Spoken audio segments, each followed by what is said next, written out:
BRS చెందిన మాజీ ప్రజాప్రతినిధిని దొంగలను అరెస్టు చేసినట్లుగా తెల్లవారుజామున 4 గంటలకు అరెస్టు చేయడం దుర్మార్గమని మునుగోడు మాజీ ఎమ్మెల్యే కూసుకుంట్ల ప్రభాకర్ రెడ్డి అన్నారు.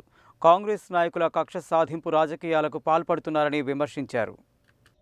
మునుగోడు నియోజకవర్గంలోని చండూరుకు చెందిన బీఆర్ఎస్ మాజీ ప్రజాప్రతినిధి అనపర్తి శేఖర్ను తెల్లవారుజామున పోలీసులు అరెస్టు చేయడం పట్ల మునుగోడు మాజీ ఎమ్మెల్యే కూసుకుంట్ల ప్రభాకర్ రెడ్డి ఆధ్వర్యంలో మునుగోడు నియోజకవర్గ బీఆర్ఎస్ నాయకులు జిల్లా ఎస్పీ శరత్చంద్ర పవార్ను కలిసి పోలీసులు వ్యవహరించిన తీరును జిల్లా ఎస్పీకి వివరించారు.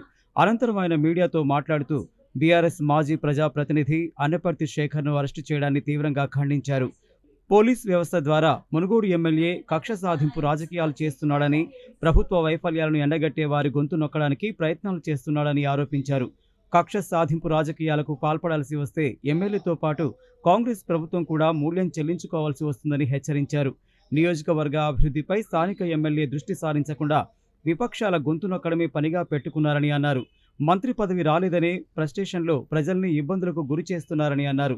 ఇప్పటికైనా ఎమ్మెల్యే రాజగోపాల్ రెడ్డి కక్ష సాధింపు రాజకీయాలు మానుకోకపోతే ప్రజలే తగిన బుద్ధి చెబుతారని హెచ్చరించారు.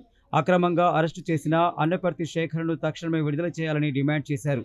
మాజీ ఎమ్మెల్యే కూసుకుంట్ల ప్రభాకర్ రెడ్డి వెంట చండూరు పట్టణ బీఆర్ఎస్ అధ్యక్షుడు కొత్తపాటి సతీష్, మాజీ కౌన్సిలర్ కోడి వెంకన్న, బీఆర్ఎస్ జిల్లా నాయకులు గుర్రం మాధవి వెంకటరెడ్డి, పోలగోని సైదులు గౌడ్, శంకర్, కరుణాకర్, బొమ్మరబోయిన వెంకన్న తదితరులు ఉన్నారు.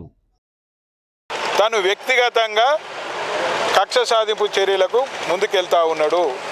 మీరు ఏ విధంగా ఇటువంటి కక్ష సాధింపు చర్యలకు పోయినా పోలీసులను అడ్డు పెట్టుకొని అది మీ ప్రభుత్వమే దానికి మూల్యం చెల్లించుకోవాల్సి వస్తుంది. మీరు కూడా మూల్యం చెల్లించుకోవాల్సి వస్తుంది.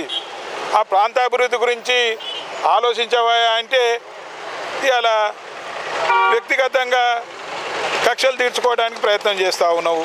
నీకు మంత్రి పదవి రాకపోతే మేమేం చేస్తామయ్యా? మీ పార్టీ మీ ఇష్టం. కానీ మంత్రి పదవి రాలేదని ఫ్రస్ట్రేషన్కి పోయి ఆగమాగమయ్యి ఓ రోజు గడ్డం పెంచి ఓ రోజు లింగి కట్టుకొని తిరిగి ఓ రోజు ఈ విధంగా ప్రజలను ఇబ్బంది పెడితే బాగుండదు. మేము మిమ్మల్ని హెచ్చరిస్తూ ఉన్నాం, విజ్ఞప్తి చేస్తూ ఉన్నాం. ఇటువంటి పనులు మానుకో. సరే, మీరు ఎన్ని ఇబ్బందులు పెట్టినా మాకు ఇప్పటికీ పోలీస్ వ్యవస్థ మీద నమ్మకం ఉంది, ఇప్పటికీ న్యాయ వ్యవస్థ మీద నమ్మకం ఉంది. మీరు ఇబ్బందులు పెట్టినంత మాత్రాన మా గొంతులు నొక్కలేరు, మా ప్రజాప్రతినిధుల గొంతులు నొక్కలేరు.